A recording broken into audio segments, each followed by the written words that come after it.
ہم ایک برادری کے لوگ ہیں اور ہماری یہ ذمہ داری ہے کہ ہم تھوڑے تھوڑے وقفے سے آپس میں مل کر بیٹھیں، آپس میں بات چیت کریں، اپنے کاموں کا جائزہ لیں، اور اگر کہیں کوئی غلطی ہو رہی ہے تو اس کی اصلاح کریں۔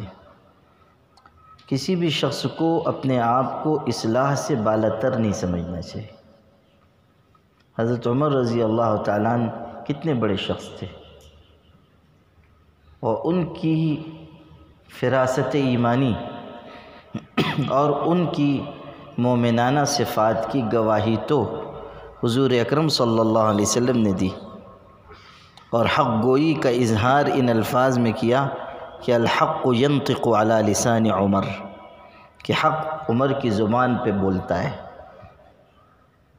اور جب انہوں نے اسلام قبول کیا تھا اور حضور نے نعرہ تکبیر بلند کیا اور صحابہ نے بھی، تو آسمان سے جبریل اتر کے آئے اور انہوں نے کہا استبشر اہل السماء باسلام عمر، کہ صرف زمین والوں نے نہیں، آسمان والوں نے بھی عمر کے ایمان لانے کی خوشی منائی ہے۔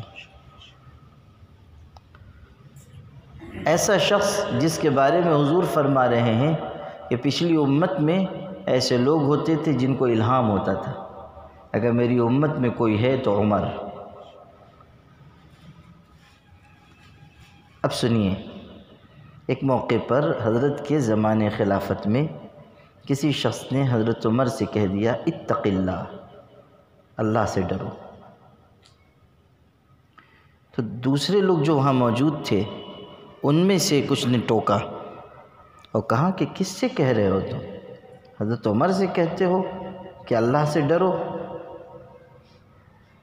تو حضرت عمر رضی اللہ تعالیٰ نے اس شخص کو جو اس کو نصیحت کر رہا تھا ٹوک دیا، فرمایا ہرگز نہ کہو، کوئی خیر باقی نہیں رہے گی اگر لوگ ایک دوسرے کو نہ کہیں کہ اللہ سے ڈرو، اور ہم میں بھی کوئی بھلائی باقی نہیں رہے گی اگر ہم اس کو قبول نہ کریں۔